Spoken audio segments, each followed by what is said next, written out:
Maya clutched the worn strap of her second-hand purse, her calloused fingers trembling as she stared up at the gleaming glass towers of downtown Manhattan. The restaurant before her looked like something from a magazine, all crystal chandeliers and marble floors that probably cost more than her family's monthly rent. She wanted to turn around, to run back to the cramped apartment where her sick mother lay sleeping. But the memory of her sister's tears and their mounting medical bills kept her feet planted firmly on the sidewalk.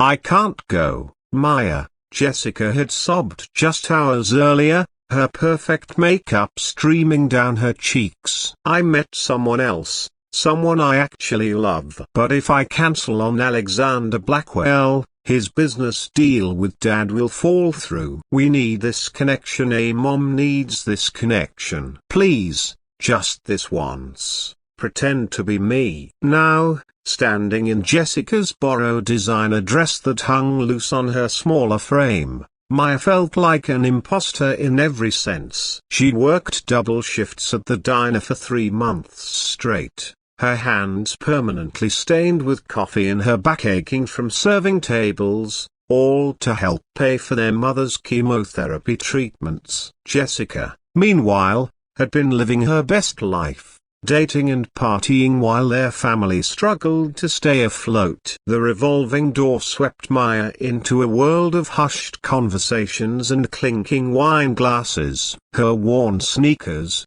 the only shoes she owned that weren't falling apart, squeaked against the polished floor. She gave Jessica's name to the hostess, who led her to a private dining room where a man sat with his back to her, his broad shoulders filling out an expensive suit. When Alexander Blackwell turned around, Maya's breath caught. She'd expected someone older, perhaps distinguished in the way wealthy men often were. Instead, she found herself looking into the warmest brown eyes she'd ever seen, set in a face that was handsome but marked by an unmistakable weariness. There was something broken about his smile, as if he'd forgotten how to make it reach his eyes. "Jessica?" His voice carried a slight confusion as he stood, his gaze taking in her simple appearance. Maya's throat went dry. Up close, she could see the exhaustion etched around his eyes, the way his smile seemed practiced rather than genuine. This was a man carrying invisible weights, just like she was. Yes, she managed, hating herself for the lie but thinking of her mother's pale face that morning. Alexander pulled out her chair with old-fashioned courtesy, and as Maya sat down, she noticed something that made her heart skip. Peeking out from his jacket pocket was a small, hand-drawn picture, clearly a child's artwork showing 2 stick figures holding hands under a rainbow. "That's beautiful," she said softly, nodding toward the drawing. His entire demeanor shifted. The practiced businessman's mask slipped, revealing something raw and vulnerable underneath. "My daughter Emma drew it for me. She's 6. His fingers unconsciously touched the pocket. "She said it would bring me good luck on my important dinner." Maya felt a pang of recognition. She knew that protective love, had felt it every day watching her mother fight her illness with quiet dignity. "She sounds wonderful." "She is." "She's?" Alexander paused, studying Maya's face with new intensity. "I'm sorry, but you seem different than I expected." "Not in a bad way," he added quickly, "just different." Heat flooded Maya's cheeks. She was failing already, couldn't even pretend to be her polished, confident sister for one evening. "I'm sorry if I'm not what you hoped for." "No, that's not what I meant." Alexander leaned forward, his expression earnest. "Your father described someone more." "I don't know." "You seem more genuine, somehow more real." Maya's hands twisted in her lap. If only he knew how real her problems were, the stack of unpaid medical bills at home, the way she'd had to drop out of college to work full-time, the nights she lay awake wondering if they'd lose their apartment. "Tell me about yourself," Alexander said, and there was something in his voice that made Maya look up. "What do you really do? What makes you happy?" The question caught her off guard. When was the last time someone had asked her what made her happy? I work at Murphy's Diner on 5th Street. I know it's not glamorous, but I love talking to people, hearing their stories. And I'm studying accounting online when I can. I want to help small businesses manage their finances someday. Alexander's eyebrows rose. That's impressive. Running a business and studying, that takes incredible dedication. Maya almost laughed bitterly. If only he knew it wasn't dedication driving her, but desperation. Sometimes you do what you have to do for the people you love. Something shifted in Alexander's expression, a recognition passing between them like a current. "Yes," he said quietly. "You do." The waiter appeared to take their order, and Maya's stomach dropped as she scanned the menu. Even the appetizers cost more than she made in a day. Alexander seemed to sense her discomfort. "The salmon here is excellent," he suggested gently, pointing to one of the less expensive in Fairytale copyright S. As the evening progressed, Maya found herself forgetting to be Jessica. Alexander told her about Emma, about how he'd been raising her alone since his wife died 2 years ago, about the crushing responsibility of running a company while trying to be a good father. In return, Maya found herself sharing her own struggles, her mother's illness, the financial pressure, her dreams of someday opening her own accounting firm to help struggling families like hers. "You know," Alexander said as their dessert arrived, "I've been looking for someone to help with the financial reorganization of my company's charitable foundation. Someone who understands what it means to fight for family." Maya's fork clattered against her plate.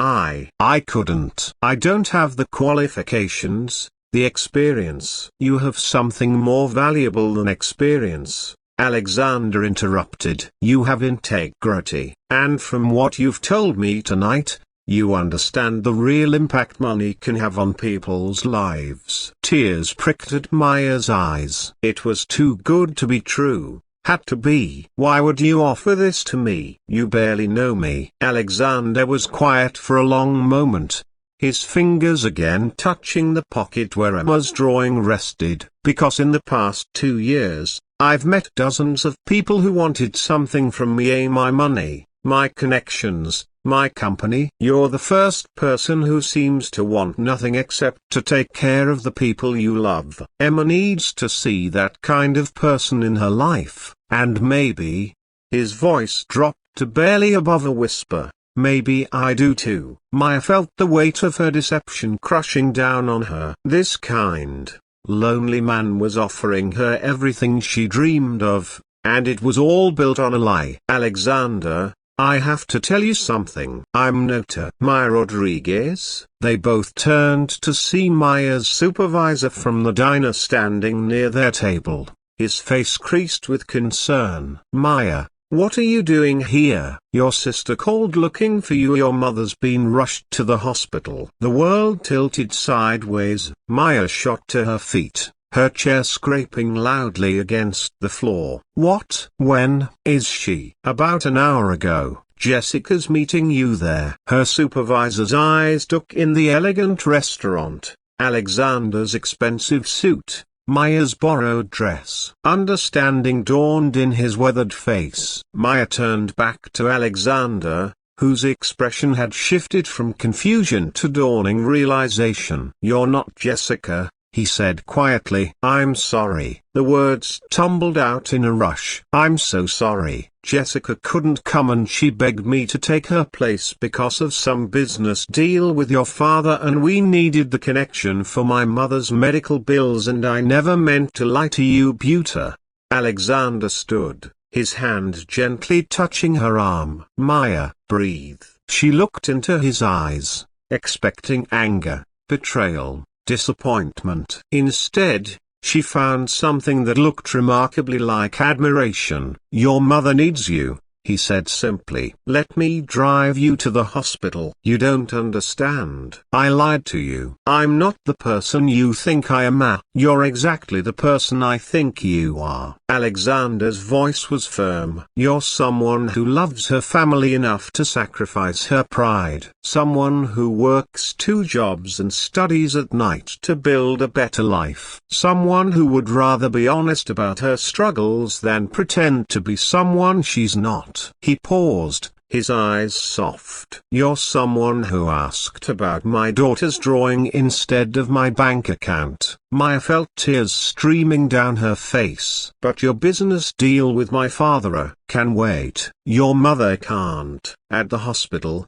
Maya rushed to her mother's side, her borrowed heels clicking frantically down the sterile hallways. She found her family clustered around a bed where her mother lay conscious but weak, surrounded by beeping machines and the antiseptic smell that had become too familiar.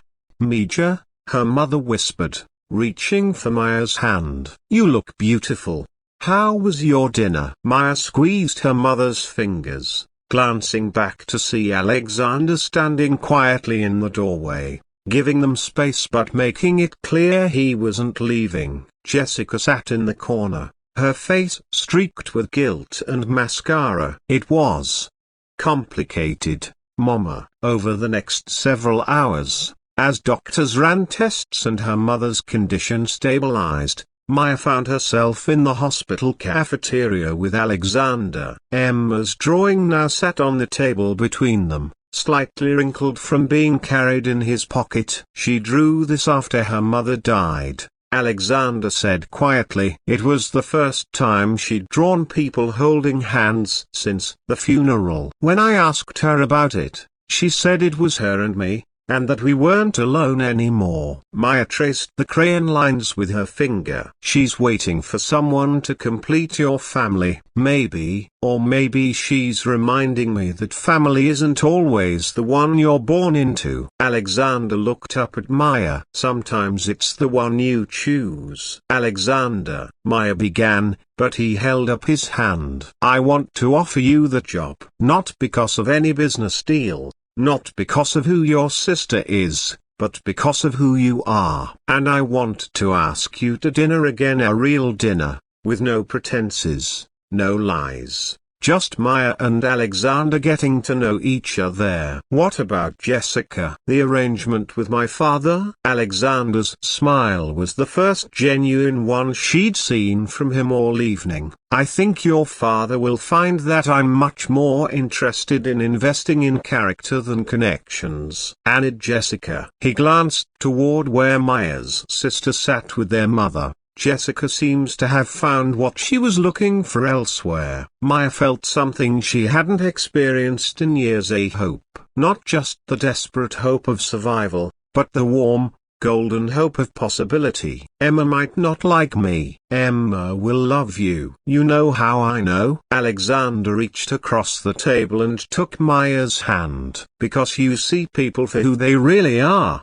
not who they pretend to be. You'll see her, really see her, the way you saw me tonight." As dawn broke over the city, painting the hospital walls in soft pink light, Maya's mother was declared stable and ready to go home. The financial stress wasn't gone. That would take time, but for the first time in months, Maya could see a path forward that didn't involve choosing between her dreams and her family's needs.